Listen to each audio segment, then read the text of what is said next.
Today is Thursday, May 20th, and you are listening to and watching episode 5 of Uniform Exchange.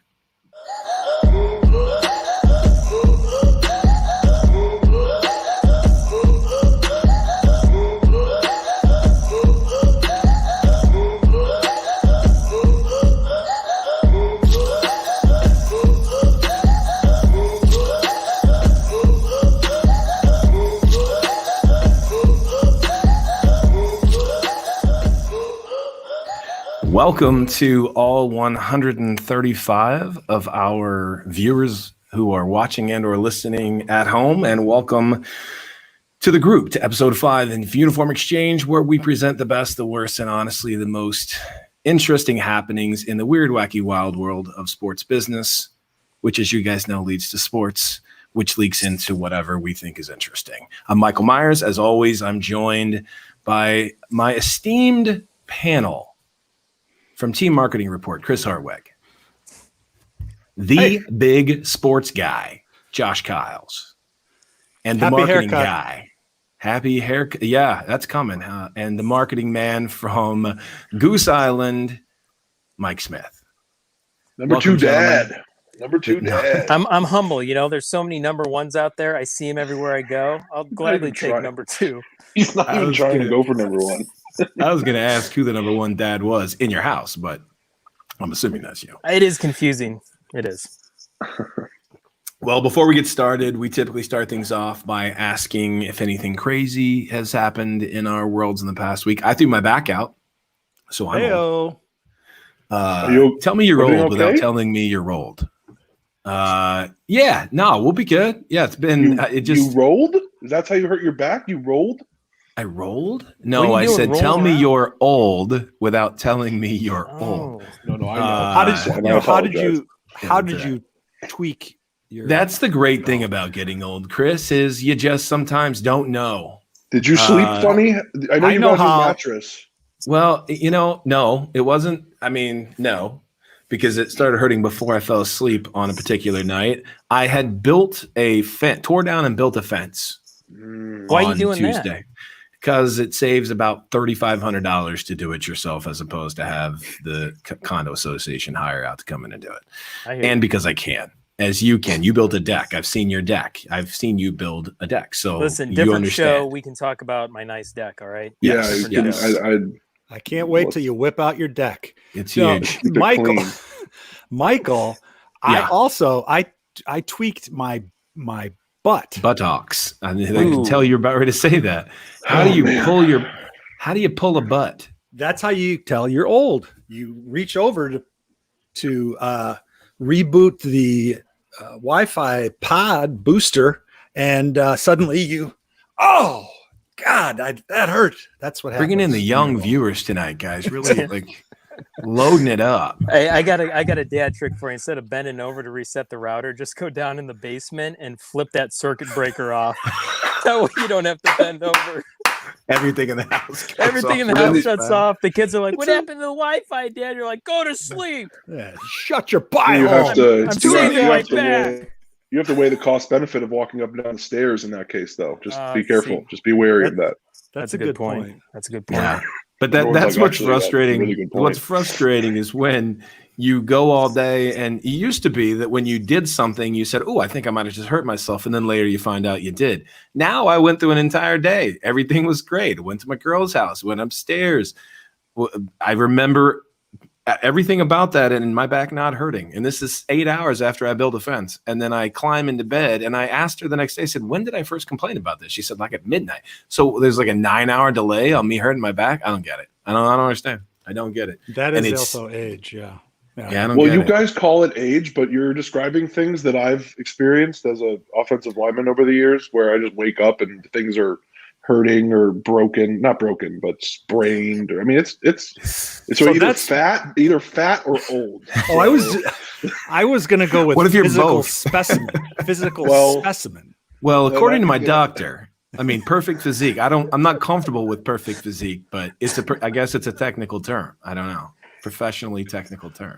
Is this the doctor that you told us about a couple of weeks ago? It's the same one. It's the same. I'd like to move on then. You think two doctors? You think two doctors told me I was perfectly fit? This is coming. This is coming from the same guy who 3 months ago said he threw out his back because he sneezed wrong. So I don't know how to take that either.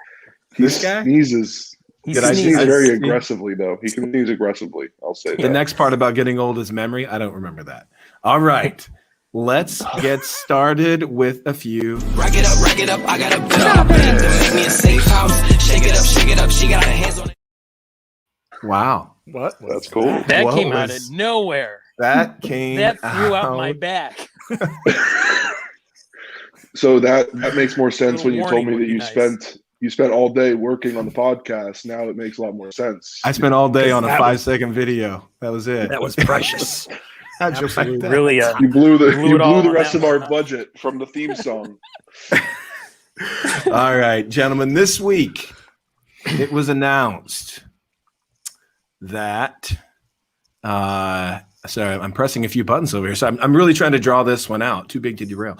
This week, it was announced that AT&T is spinning off its WarnerMedia portion and merging with Discovery to form a new major media entity. They would become, after I'm sure months and months of regulatory oversight and figuring out whether or not this thing's going to happen and how it's going to happen, they would become the second largest media entity in the United States. On the behind, does anybody know who number one is? Go ahead, Josh. Is it Disney? It is Disney. Only behind Disney. Dang, on it. What do I win? Nothing. How do you guys feel about this? You get to go first. Me? Yeah, that's what you I go win. first. Well, yeah. I think it's it kind of made me think about, I think it was in Parks and Recreation where they make fun of Chipotle, Exxon, Verizon.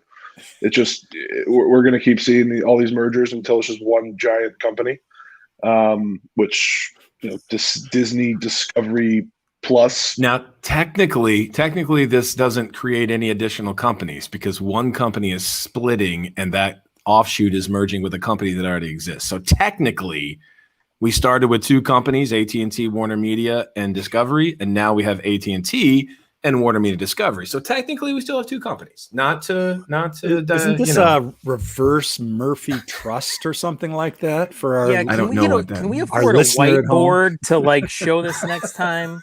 Like we're splitting. We can and then we're afford not. a whiteboard, right? Personally, I think it's anytime something moves away from AT&T and it's one less thing that I have to deal with that involves AT&T, it's a win in my book. Mm-hmm. It's a win. They've ruined more things than I care to mention. DirecTV was the most amazing company on the planet until it got involved with AT&T. So I'm okay with. I'm now a big fan of WarnerMedia Discovery, and I don't even know what it is yet. Yeah. Well, I don't think we're going to see it, at least not short term. Certainly, I don't think it's going to make much of a difference in the States. I mean, to your point, the biggest difference might be you spin off but they're spinning off DirecTV separately, but is to get them not involved with DirecTV. But From everything I'm seeing, it's mostly that it's first of all, it would be more European with Discovery owning the Olympic network and a much more commanding presence there. But I mean, that could be good news for tying in with their, Turner Sports and NHL and MLB and those packages to tie it in with the Olympics relationship potentially. But it certainly will help from a sports business perspective. It certainly will. And I didn't start the clock, guys. Can you believe this? Yes, I can. All this, and I didn't start the clock. Can we jump it ahead? Yes, we can. Is that too technical? It's probably too technical. We're going to ignore it for now, even though the this is a professional operation, guys. I don't know what we're your about problem 3 is. minutes into this segment. If you really We must know. are. If you do this like 8 or 9 more times, I'm just going to get really frustrated. Yeah. I feel like it's already happened. And I'm going to make some time up on my 2 cents on this whole thing, and I'll make it super quick. Here we go. 2 things. 1, AT&T losing a part of its company to merge with the Discovery Channel is a good thing, because I've had AT&T for many years as a phone service, and maybe they can, I don't know, focus on what they started with. Fix your damn phone network. Yeah, I'm I doubt surprised, that's happening, but it's just like, it is all about 5G. They're focusing on 5G and all these guys are. I mean, from a business perspective, that's what this is. It's AT&T saying we're no longer in the media game. Since the pandemic hit, high-speed internet is the most important thing to every single human being, and we've been distracted with other stuff, not to mention all the debt they took on. They're unloading a ton of debt by doing this, so it helps their credit score, their credit rating.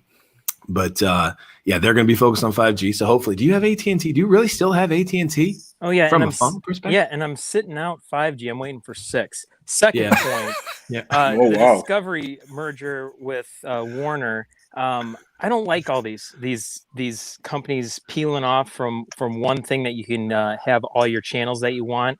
It used to be back in the day you paid for maybe one streaming movie service, and I'm going to respect you, Michael, and not name it, so we can wait for the sponsorship there.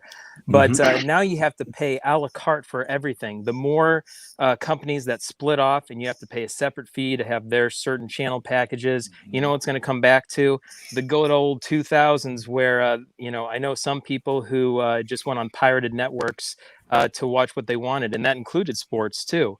I think it's going to push people to start doing that more so than have 15 a la carte packages, and that's my 2 cents on that. So, well, I do think it's funny that the more things change, the more they stay the same. Back in the days of, well, I heard somebody describing it yesterday that there are lesser subscriber channels on one of these, that they feel if they can group these together in order to convince people to sign up for the service, this will get more people to sign up for the service. That was cable's model. We're supposed to be cutting the cord. Cable's entire model was we're going to put all the channels on one network, not one network, but on one system, and all the channels you don't like, you have to get them in order to get the one you do. It was the entire premise of cable in a lot of ways. And now you're seeing the uncording start to redo it. Because to your point, I've got 5. We may have had this discussion before, so I apologize if I'm rehashing it, but I have 5 services. I pay more now than when I had a single service. And this was supposed to be my a la carte. Must be nice having 5. He's a baller. He is a baller. Loaded. I think that this will create, I mean, we already talked about it, it's second biggest to Disney. So I think this is eventually, over the years, it's going to turn into the biggest competitor for ESPN Plus, as far as with the deals that Turner Sports already has, NHL, NBA. Chris, I know you mentioned some of the MLB, PGA, NCAA, as well as all the overseas stuff. I saw a couple quotes in a Sportico article that were talking about, like, a couple Wall Street guys think that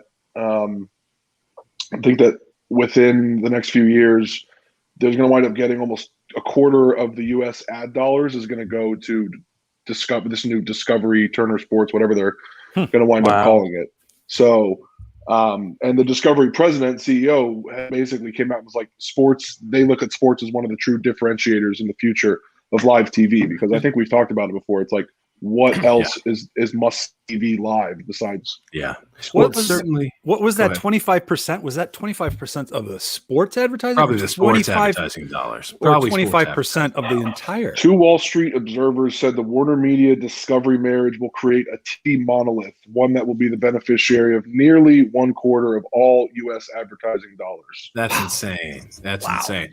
Well, I know it's good for rights deals for professional and collegiate sports properties, because now there's another bidder alive and well with a lot of money to come after those rights. So, well, and to that point, what we didn't really talk about yet was the NCAA tournament, which is now Turner split with CBS. Oh, God. Right? Mm-hmm. And can this get Charles Barkley off the coverage, please? If that, you know what? Oh no, if this merger gets a guy who watches less college basketball than I watch Desperate Housewives off the air, then yes, I'm in favor of this merger, regardless of any antitrust that could come from it. Let's send them to Annapolis. Let's go to Annapolis. Annapolis. Oh man! All right. I think I can jump this clock ahead. Let me try. Come on, you can Watch do it. this. Oh, here we go. You can do it. No, I can't. I don't know how. I thought there'd be like a reset button, and there is not. So we're gonna let this thing run out 1:36. We'll start the next conversation, the next topic, and we'll just let it happen. And ignore the gong when it goes off because it does not have anything to do with you guys. All right, next topic, interesting one. And I know, Josh, you are big on this. This week, the NBA instituted its first ever play-in tournament, playing game scenario, whatever you want to call it.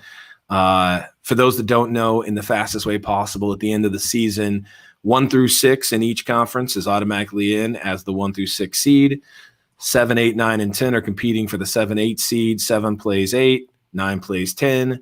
The winner of the 7-8 game becomes the 7 seed. The loser has to play the winner of the 9-10 game to see who becomes the 8 seed. What do you guys think?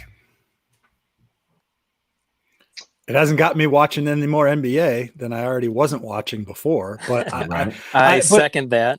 But I like the concept. I mean, I think, to me, I think the best thing you want to do is stop all the tanking. And so if you've got somebody that's this is putting people even closer to being into a playoff role, or that 7th, 8th team ends up, the 7th team loses to the 8th and then loses that 9-10 game and they're completely out.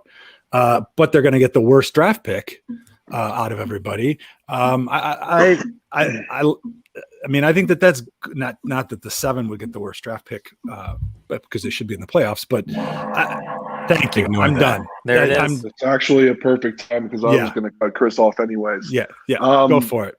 No, but actually, because you mentioned tanking and like it's going to take away tanking.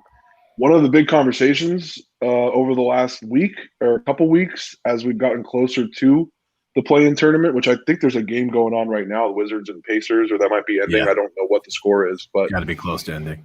There was a lot of talk saying that teams were tanking. Teams in the 2, 3, 4 seeds in the Western Conference were actually tanking to avoid playing the Lakers should the Lakers get into that 6th seed where they would then play the 7 seed. Well, the Lakers were in the last game of the year. It was between if Portland would have lost that game, the Lakers would have wound up in the 6th seed. So they were saying that the Clippers essentially tanked. They sat Kawhi and Paul George so that they wound up in the 4th seed. So they would have no chance of playing the Lakers. So there actually did wind up being there was some jockeying for position in like that 1 through 4, but it was kind of a unique circumstance to avoid. And I think also people don't really want to play the Warriors either. But that wouldn't have had anything to do with the play-in tournament. 6, 7, 8, they're going to be in that range. You try to jockey yourself into position to not face them. The play-in tournament doesn't necessarily affect that too much.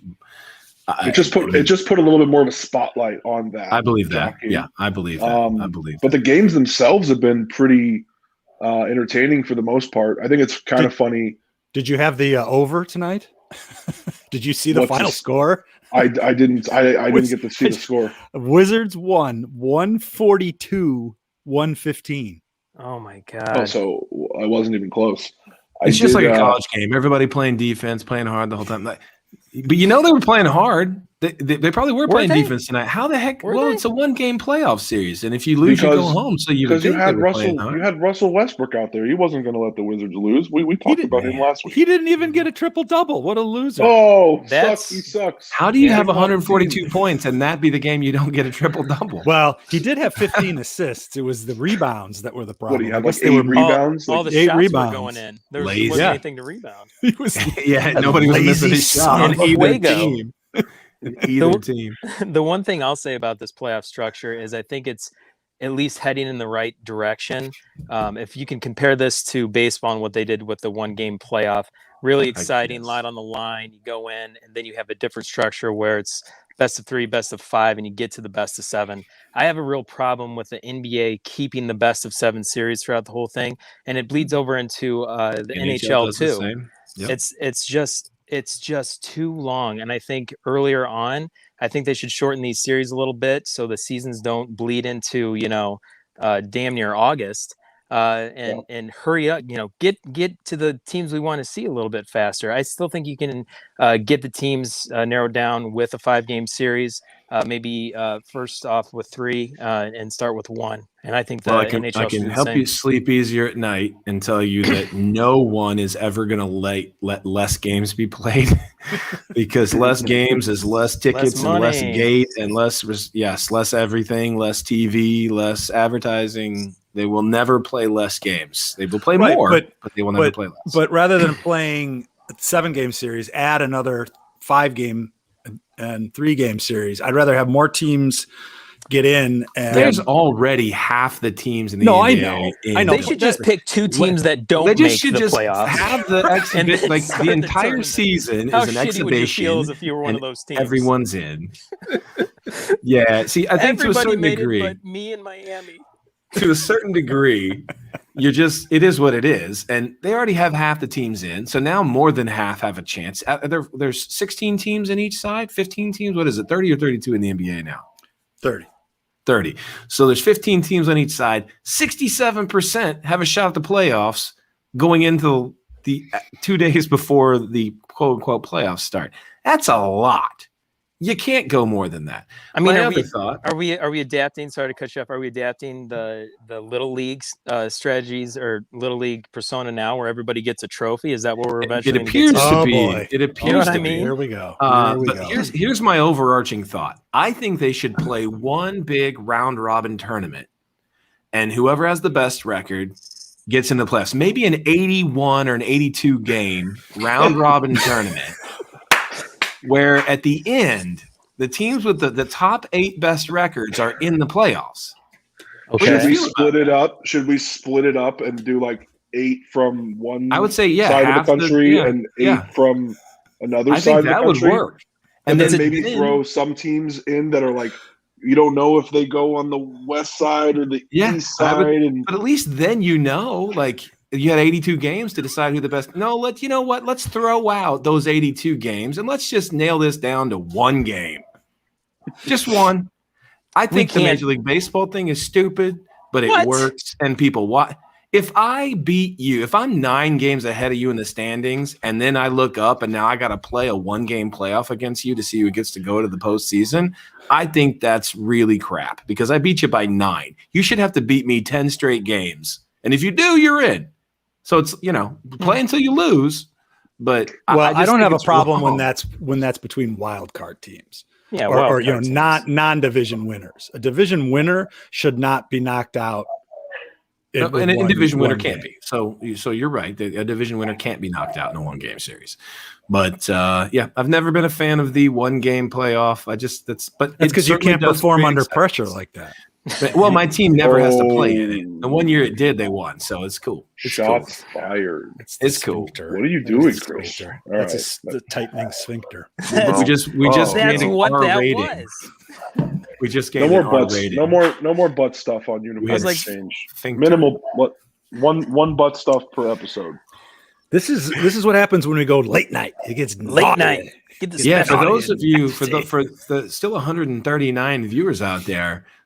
We normally come on at 4 in the afternoon. This is a 9 p.m. start, Chicago time, 7 p.m. San Diego. So you're going to get some crazy. Where's the budget to pay these people to watch? That's incredible. I'm impressed. We got 132 people on at the delayed time when we haven't even told anybody about the regular time.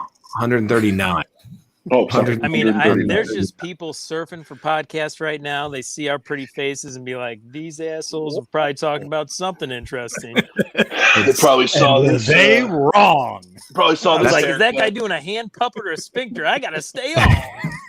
Oh, hey. Oh, hey, Mr. Senor Wences. Senor Wences. I'm losing control. Okay, now for the next segment. Oh, there it is. Yeah, the next segment, is it a hand or a sphincter? No, the next topic. You guys are killing me today. Not a broken ladder. Major League Baseball. Do you guys know what not a broken ladder is in reference to? Yes, I do. We need a batter. Not a broken ladder. As it turns out, in the illustrious history of Major League Baseball, never has there been more futility at the plate. The lowest overall composite average, batting average, however you want to say it, in the entire league, in the history, well, since 1968, since I guess they started keeping the stat. Or since since 1968, one way or the other. Since that's when they changed the mound height, right? Yeah, that's when Bob Gibson. No, it's true. It's true. That's the year Bob Gibson. And screening these umpires. Well, that's a different topic. But how about Joe West, right? By the way, just search Joe West inertia. And that's a good article that was about. That's the only reason he's going to set a record, because he sucks. And it's just he's somehow lasted this long. I can't believe he hasn't had a coronary, because Angel Hernandez, there are a few guys. I had a game the other night with Tom Hallion was the umpire. I don't know if you guys have watched Tom Hallion a long time. This isn't a slam on Tom Hallion's ball strike calls, but the dude has the best strike out. I mean, he is emphatic. Are you guys familiar with Tom Hallion? Is he the? Yes, comes all the way back. The uppercut. I mean, it's impressive. It's the lefty. It's impressive. But what do you guys think is contributing to this, or how do you feel about it? Does it affect how you watch baseball? Are you enjoying the style of baseball you're watching right now? And do you know why this happened? I mean, at the beginning of the year, they announced they were going to deaden the ball before the season. They raised the seams. This was all open announcements. Clearly, it's had an effect. Well, I think this goes. We have talked about this some. I think in one of them. It was one of our highest rated shows. In the one that didn't even make it on the air because you had clips in it. It's called the damn strike zone. Copyright is bullcrap.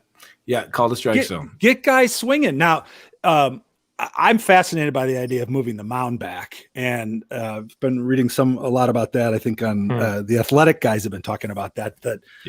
Dr. Job and those guys have looked at that. It's not really doesn't structurally doesn't cause more structural damage to a pitcher's arm, I guess. So that's good. But the coolest thing that Jason Stark just had something. I think it was today in the Athletic that was talking about the testing of the rules. One of the things that they're doing that's totally changing the game at the lower minor league levels is they're limiting the pickoff attempts that pitchers can. You have to every pitcher has to step off, lefties included, to throw to any base. You get in low A, you only get 2 throws, and a free throw could be stepping off the rubber. And after that, if you don't get the guy out on a pickoff, it's an automatic free base. So they're seeing in Class A that is up 75% in successful stolen bases so far this year. And in the meantime, MLB is at the lowest it's been since 64. And so you want, some more excitement and getting the guys moving on bases and stuff like that. There you go. Less of this nonsense of stepping off and 14 throws over to first base and all that kind of crap. Like, get the game moving. Get the guys breaking off first base, second base. Maybe they're thrown out, maybe they're not, but at least we're moving along. And that doesn't resolve the lower batting averages, but that keeps the game moving. I mean, but at least we're talking about what you want to talk about. So that's good. I think affect the batting average. Another thing I'm seeing is are you guys all seeing how much the baseball's moving this year? I mean, there's some pitchers throwing some sick thing. Well, we have 7 no-hitters. We've had 7 weeks of Major League Baseball, 6 and an asterisk, 6 plus 1 asterisk. It's one no-hitter per week right now. I feel like it's a safe bet at this point to think that, I think Bumgarner would have completed those last 2 innings. I think we can just call it a no-hitter. At this point. I think that there's got to be some substance stuff with the tacky. They've gone the other way with that. Supposedly they have. Yeah, I think it's the seams. Honestly, I don't think it's sticky stuff anymore. I mean, look, it could be. How do I know?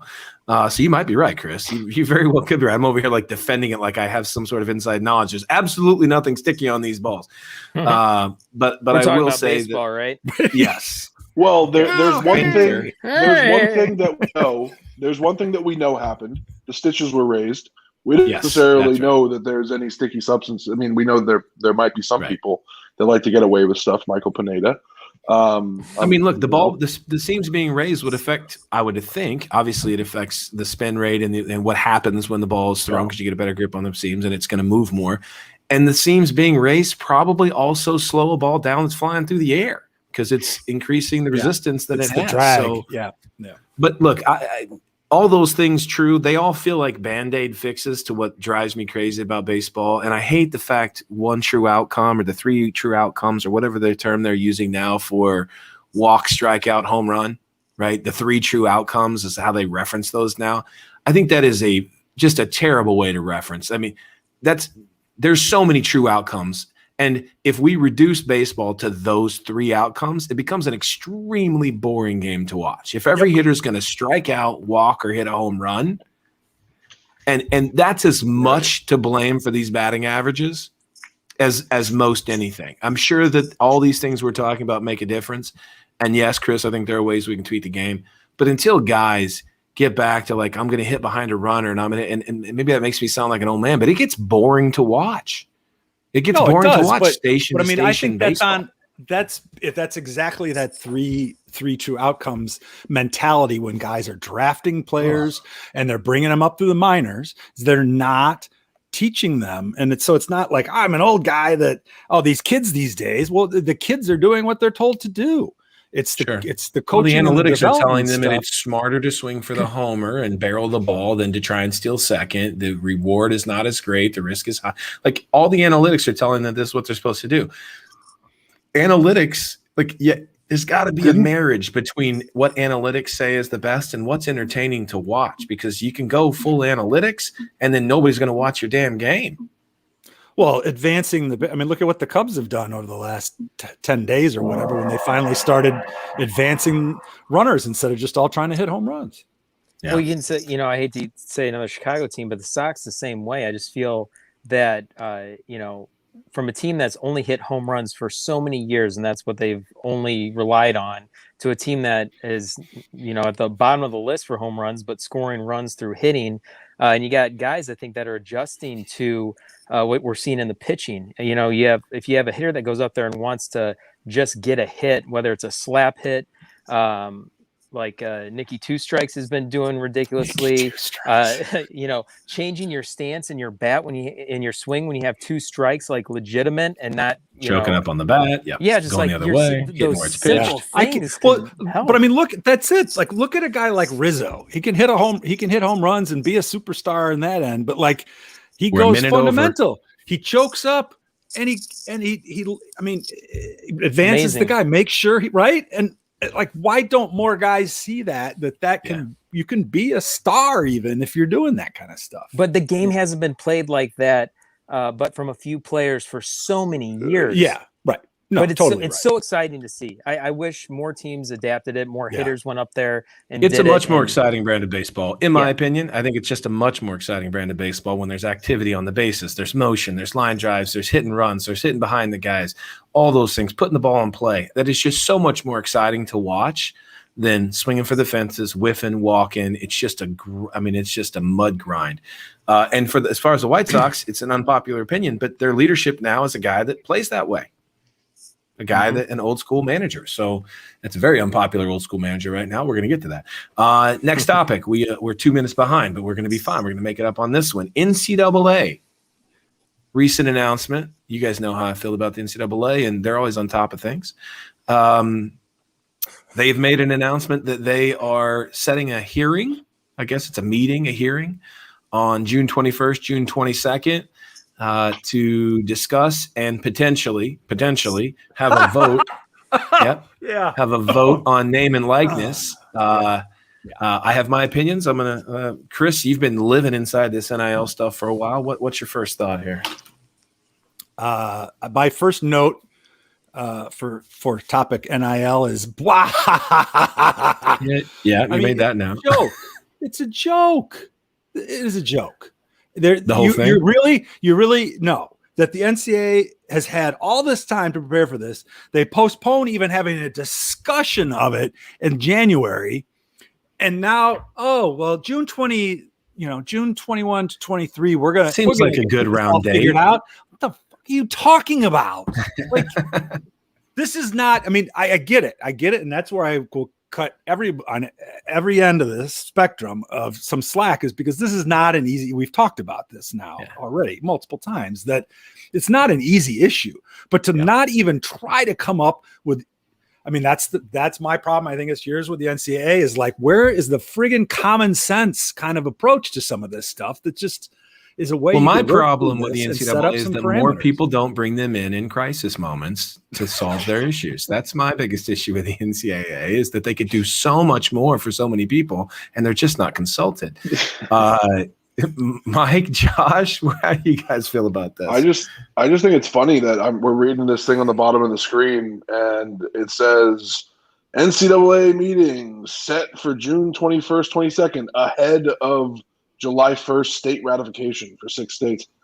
Ahead, like not too far. Like, let's not get too far ahead of ourselves. Like, well, but you know that's why they chose those dates. They're like, what's the latest we can do this, but still do it before anybody beats us to ratifying this? Yeah, but again, their heads are so far up there. Mr. Senior Wences, they're not gonna have their shit together in 8 days. That they're gonna, of course not, right? No, you know what? So, how long has the NCAA had to get their shit together now? 100 years? In their minds, they're thinking that they can't talk about it until that June date, and then everything comes out, and they have 8 days to plan for that.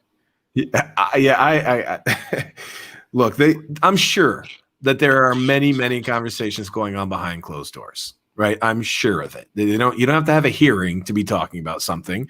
So I won't sit here and say sure that you do. I'm not going to sit here and say they're not doing anything, because clearly there's no way they're just sitting on their hands. But I think that any solution they came up with, they weren't happy with, and they weren't ready to talk about it publicly, and they don't yet know what they're going to do. And there are far too many nuances within this. And you're right. There is absolutely no way, Chris, that between now and June 21st and 22nd, they're going to solve all the issues that are facing the NIL problem that's approaching them very, very rapidly, when 6 states, because another state, it came to light. Another state just said it became 6. I know, Chris, you and I were debating this last time, 5, 6, 7. It had fallen to 5. And now with Maryland saying that on July 1st, it's going to be 6. No, I thought Maryland was not actually they've approved it, but it's not going to go into effect until 2022. I have as Florida, Alabama, Georgia, Mississippi, New Mexico, and then Arizona. And then Arizona. That's okay. That's all right. And then Arizona on July 21st. You just Google. Maryland just came out with it. Yeah. Yeah. And my Google machine said that theirs is effective 2022. Google does not sponsor us. Jeeves, if you will. Thank you. Ask Jeeves? Yes. Lycos. Send an email to my Alta Vista address. Alta Vista. I like them all.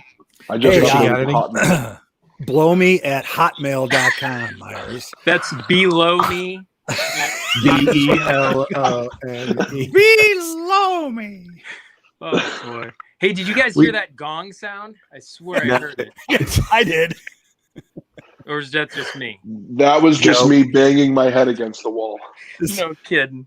What are we at right now? 130. There it is. Yes. Oh man, we could have just had that on the screen the whole time. Everybody got it. Well, at least we can all rest assured that on June 23rd, all questions will be answered, and we'll know exactly what the situation is with NIL across the globe. And Mark Emmert is on this.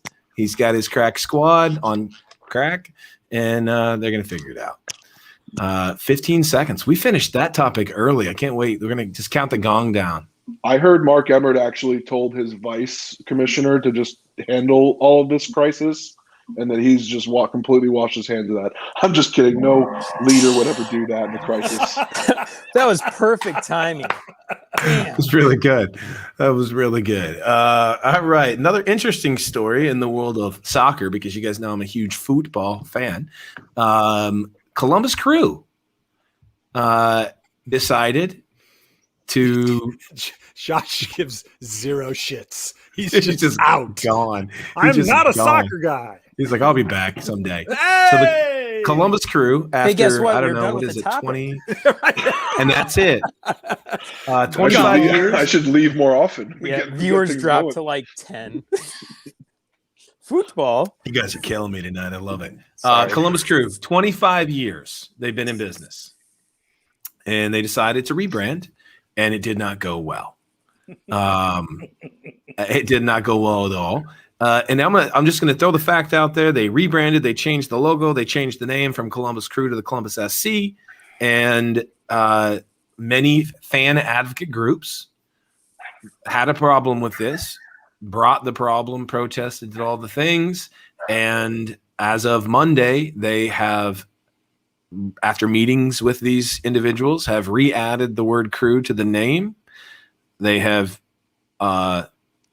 compromised on the logo, I guess you could say. It's still a different logo, but they've compromised on the logo. And they took the SC that was in the bottom out and put crew in there, and then they stuck 96 in under the C. I mean, kudos to the ownership, Haslam's and Anderson, Henderson, whoever the hell else it is that's in that leadership group, that they at least admitted it, and pulled the plug on it. Right. It doesn't make sense in the first place. Like, it's the same thing that we talked about. There you go. The same thing that we talked about with the European Super League stuff. Like, how do you have, with the fan reaction so strongly against it? Did you talk to any fans before you did this? Well, on top of that, there's some good examples of, I think the most recent one that comes to mind is the Seattle Krakens. Like, they had a couple different logos and names that they let the people of Seattle vote on and at least help get them headed in the right direction. And this is 1,000 times more important. And I second that, why didn't you hold something or do some kind of vote or poll or anything, show some ideas, get some feedback, and then you wouldn't be in this position and your fan base would actually probably like you more for it. Well, it's crazy because it's the crew, like the 96 part, their hashtag is crew 96, right? And it's save the crew at 96. Yeah. Save the crew. And save the crew kept them from leaving to Austin. This Nordic supporter group is the largest of the supporter groups. Anyway, it blows my mind. That's what I was going to say, because they literally, you think they would talk to their fans, because their fans very, very recently showed how important, that team was to them and to the Columbus community. And I actually hadn't even heard about this until you guys just mentioned it. And I had looked up an article earlier. I'm like, they really like that. It's like something that the executives in the soccer world are drinking right now. That is just like, let's make brash decisions without consulting any fans. Well, and they're doing it like dropping the crew name. It was actually a unique name that people had all embraced. And now you're just going to become Columbus SC. And part of the explanation was this is what helped them with their international marketing. Yeah. Columbus, Ohio MLS team is going to tear it up. Are you telling me Chris is not holding back tonight? He is not. That's how low the Super League has gone. That they're now courting Columbus Crew to join the Super League. Columbus Crew. Can I just say something? Connected the dots. Yes. I had not looked at this, but in doing a little research on these logos and seeing the original crew, I had no idea that they did like a Men at Work Charlie Sheen thing for their first logo. Like, I've never seen a sports logo like that. Yeah. Never sassy. In my entire life have I seen that. Sassy. And then I'll add to that, it's been 25 years. Sassy sandwich is the 25 years, and there have already been 3 rebrands of the logo. Well, that could look be. At the Fire. The Fire had to immediately rebrand with that stupid crown thing. That that's you guys are very frustrated tonight and just gotta get it out. I gotta get it out. But if you look at it, like, we've got Chris Mad Dog Hartweg on the call tonight, everyone. Yeah. Well, here we have 2 minutes left on this topic, so let me say this.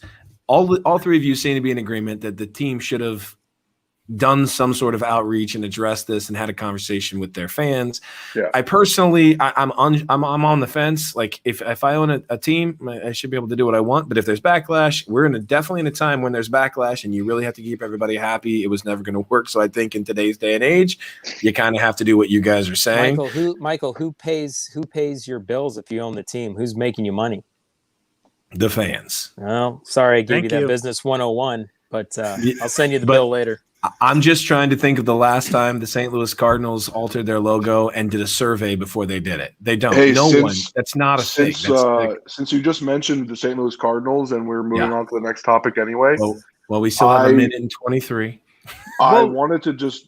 I got this live update. I'm hearing in my ear right now.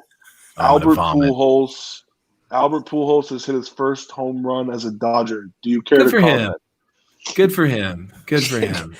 Can we see your face larger, please? Good. You want to see my face larger? Baseball. Good for him. Good for him. Can I get the lie detector on right now? That's not what you said when we were talking on the phone the other day, pal. It wasn't because when it first came out, the text messages that there has been some more information that's come out since that conversation. This is true. That is. Thank you for being fair. And this, I mean, I think my initial response when I heard was, you know what? Fuck him. Then, if he's not going to St. Louis, all right, fuck him. He's dead. And he's going to the Dodgers. He was supposed to come home. This was it. He was going to come home. And I know it wasn't an intelligent decision for anyone, but it would have been a fun and interesting, and I would have enjoyed it. So fuck him. He had a chance to take a career that not many people get to and go out on top, and this is just a poor decision of just fizzing out, selling out. I mean, look, he's going to play more with the Dodgers. He's definitely going to get more PT than he would have with St. Louis. He's going to have a chance to get closer to his milestone. If we go DH in 2022, there's a chance the Cardinals could sign him to play the DH. I get it from a baseball perspective. 53? That guy's 50, not 41. 50. No, he's not 41. He's not 41. But they bring him back for one more round and to get him to 700. That'll be the reason, right? You get him, you bring him in, you play him, you get him to 700, you send him off. I think it'll happen. We love Albert on the show. No, we do. I love Albert Pujols. Fuck him right now. No. All right. Final topic of the day. It's really two topics, and we've got 6 minutes and 43 seconds to cover them. First one, and this is just a question. Does Tim Tebow, I want everybody's opinion on this, does Tim Tebow catch a pass in the NFL? In a real game? Just yes or no, right? That's it. In a real game. Yes, you can make comments. You can absolutely make a comment. I think I want to see what the answers are first. I like that. Then we can. Yeah. What do you? Sorry, Mike. Just yes or no. I would. I'm just gonna all into one. Yes, he'll catch one. He will catch a pass in the NFL. He will get immediately hurt, and his jersey will be retired. And they'll think he's kneeling and doing this when in fact he has a concussion and he's pulled a hamstring. Yeah, and statues everywhere. Statues. Yeah. For all of our millions of listeners at home that aren't necessarily going to be watching the video, no, those are just the people watching. We have millions more listening. Oh, right, yeah. In syndication, right? Yes, in syndication, and I love those syndication checks. No, they're going to you. That's Wait, weird. You get checks? God damn it, Michael! Why is syndication going just a Josh? Yeah. Wow. See, I was honest, Mike, when I told you I wasn't getting any checks. Now you know why. They're all going to Josh. It actually costs more to cash those type of checks than it's on the check itself. And they're so big. Why are they so big? I don't get that. So much paper wasted on these checks. It's for the fans. So Josh, right, is it gonna? Yeah, it's for the fans. It's for the fans. The checks Saturdays for the boys. Checks are for the fans. I'm in debt. I've been buying big checks, guys. It's not good. It's the new thing. So is he going to catch a pass, Josh? No, that was my. It was no. No, he's not. All right, Chris. No. Not a chance in hell. Unless he already has as like a quarterback on a fake, he's never going to catch a pass in the NFL. No, future. He probably did catch one on a back, and I'm sure he He ran might the have. ball many times. I'm going to say short answer, yes. I think he catches one. I think unbelievably somehow, and I think it's more of a gift. I think it's more, I don't know that he earns a spot on this 53-man roster, but I think he gets one. I think Urban Meyer keeps him on as a leader of men. I think Shad Khan says more people will tune in if we've got the local Florida guy taking the field occasionally for a pass or two. Do I think Tim Tebow could block? Sure. Do I think Tim Tebow could catch? Sure. Do I think he could probably still move a little bit? Sure. So I think he'll make it because of his IQ, his football IQ, and he'll catch a pass. Now, I think he'll catch nine passes on the year. One caveat of this. Can we go around the horn real quick and say, will they run the Eagles Nick Foles play? What's the Eagles Nick Foles play? Oh, come on. Philly special? Yeah, the Philly special. What's the Philly special? Somebody give it to me. It's a reverse handoff. Quarterback runs out in the flat, down the field, end zone, touchdown. So it'd be a handoff to Tebow as a tight end, and instead of running, he would throw it in the end zone. I gotcha. I just realized what I should have put as my witty. Oh, no, I did do it. It's right here. Rebuilding his catching motion. I still think it's crazy that I have like a decidedly better throwing motion than a guy who won an NFL playoff game as a starting quarterback. I just love that he got drafted and they said we're going to start from scratch. That's always where you want to start, with the first round quarterback. I mean, he made it to the NFL without being an NFL quarterback. Why can't he make it to the NFL without being an NFL tight end? He made it to the MLB without being. He didn't make it to MLB though. Minor league. He made it to MLB. Let's fast forward a couple of years. What's the next sport he's going to get in as he grows older? I'm guessing Olympic curling or curling. A lower minor league NASCAR, like in those weird cars with the hoods that are on the top. That could be too easy for him. Yeah, they'd start him from scratch there too. Has he ever driven? No, he hasn't. No, but he his hasn't. racing IQ is. He's going to go charts. race like 12 and 13-year-old kids in go-kart. He's a leader of men. It's a clutch. He's a leader of men, and that's what you need on a racetrack. You got to rebuild his clutching motion. Yes, we're rebuilding his driving motion as we speak. If he clutches he throws, we're in big trouble. All right, final topic, and this one's near and dear to a couple people on the call anyway. Tony LaRussa. Oh boy, sucks. Need I say? Okay, so we have a sucks. All right, so old there's one opinion. Old fart sucks. Okay, Mike Smith, he's your current manager, and I want you to be honest. Don't feel pressure from these jerks to say mean things. Honestly, how do you feel about your manager being okay with his own player getting thrown at? I'm not okay with it. I didn't like the pick of him from the start of the season with how young the team was and all the choices they could have made to bring him back out of retirement. He had his time in the spotlight. He did unbelievable things with St. Louis. He, managed the Sox when he first got in the league. It was the perfect way out to bring him back and to see him multiple times. Once again, we're 6.5 weeks into the season. He didn't know the extra inning rule. I think we talked about that last week. He's made some terrible pitching decisions, keeping people too long where they said, "I'm tired, take me out." Here's another example of, not adapting or knowing what's going on. I mean, here's the thing. You're up, what was it, 15 to 3 at the time? You've put in a position player that – how does a position player in the major league throw 47, first of all? Like, I think any one of us could go up and at least break 50. That was impressive. Yeah. I think it was intentional. The 47 was trying to keep him off balance. To be. That was his off-speed pitch. There's just so many things I wish we could talk about on that, with the unwritten rules of baseball. I know the topic's Tony LaRussa. But that's part of it. It's part of it. I mean, tee off. I mean, if you don't want someone to hit a home run, put in someone who can pitch. Or you're right. My name is Chris. I know. I'm not enjoying this. I really think, you have Tim Anderson stepping up and doing a better way of leading this team. I just think we're going to see more of this happen throughout the year. What is your current ranking in the standings right now in the AL Central? I believe it is first. Oh, So let me just give you a little background on Tony LaRussa from a Cardinals fan's perspective. Oh, that guy in St. Louis. I just find this super ironic. During the 2000 to 2010, when he was the manager of the Cardinals, they were the winningest franchise in all of baseball. Okay. If you include 2011, they went on to then win a World Series. So they won 2 World Series during that stretch. And Tony LaRussa was never at any point in time during his entire tenure in St. Louis a popular manager. Think about that. It's because he's a douchebag. He may be, but you know what he does? That's why this topic, likes versus wins. You pick them.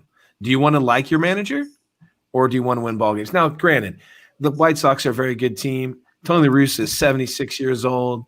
He's probably at the point where maybe he shouldn't be managing anymore. Like he's probably getting pretty dadgum close. He probably shouldn't be driving. He probably shouldn't do a lot of things. Well, he shouldn't be driving because he's drunk when he drives. He yes, passes out in the middle of an intersection.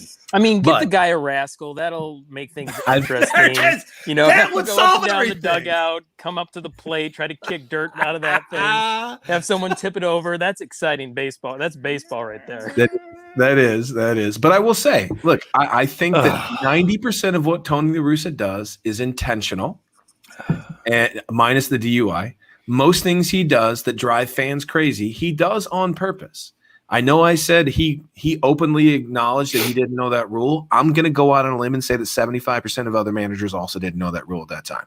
They don't have to say it, and if they had done the same mistake, they may not have owned up to it, but Tony La Russa is the kind of guy that's like, yeah, I didn't know that rule. And he's not doing it to be the bigger person. When he does stuff like that, just like the other night with the 15-4 thing, and to be fair, again, what shows up in the media is Tony La Russa saying that the player is breaking the unwritten rules of baseball by hitting the home run. What he actually was mad about was that the guy was given a take sign on 3-0, and he swung and hit a home run. So he's mad that a guy is ignoring a sign, regardless of what the score is, regardless of whatever. And so that's why he puts the guy on blast. Personally, it drove me crazy as a fan. But every day, what I saw on the field was a guy that literally got the best and the most out of every single person that took the field.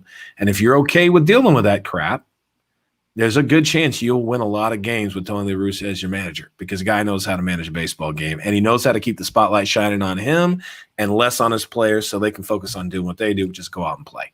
It may backfire. We may be in a time when it won't work. He has so many. You go find his ex-players. Many of his ex-players hated him when they played for him. Some of them still do. But some of them, like a guy like Jimmy Edmonds, loves Tony La Russa. Let's not use Jim Edmonds as a good example of another who human won 2 being. World Series. I don't care. He's a talk about douchebags. 9 Gold Gloves. Well, Myers, I think everything that you said could very well be true, but the main thing that I took away was in this day and age, which, like, to your point, they're in first place right now. So I guess we can't really argue too much. But in the long run, with the whole season and, you know, the fact that every other sport is that's doing better than baseball, they do well because they put more spotlight on the players.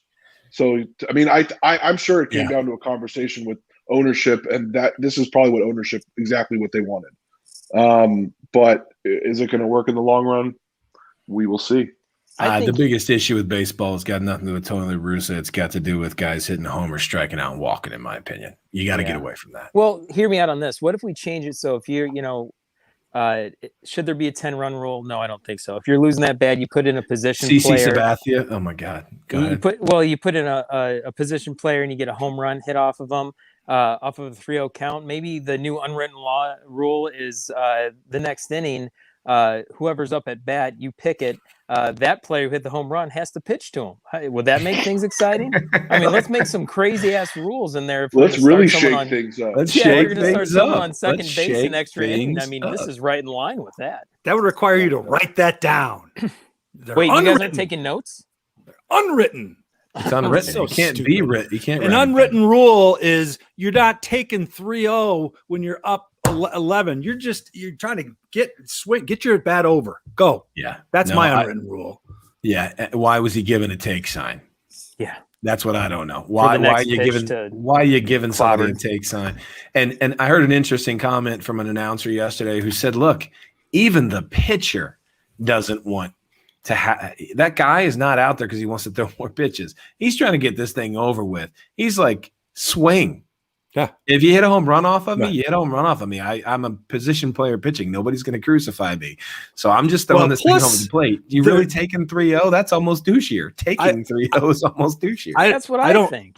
I don't know the Yerminator background, but I thought I read that he also was he goes way back with what's his nuts that was pitching. Like they're like way back to like youth baseball or something. So it's another one of those where you've seen it where these guys pitching against their buddies, they're just serving shit up. Go ahead, dude. We're done.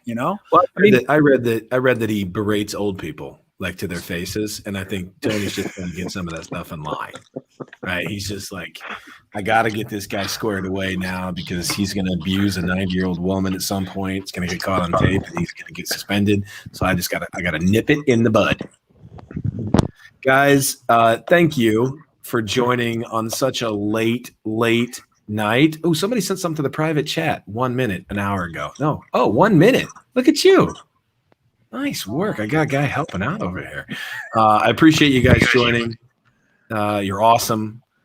Schedules are tough, but I want to thank you for joining the late night edition of Uniform Exchange. May it always be 3 hours from wake up time when you look at your clock in the middle of the night. And may your butter always be soft and spreadable. I'll see you guys in a week.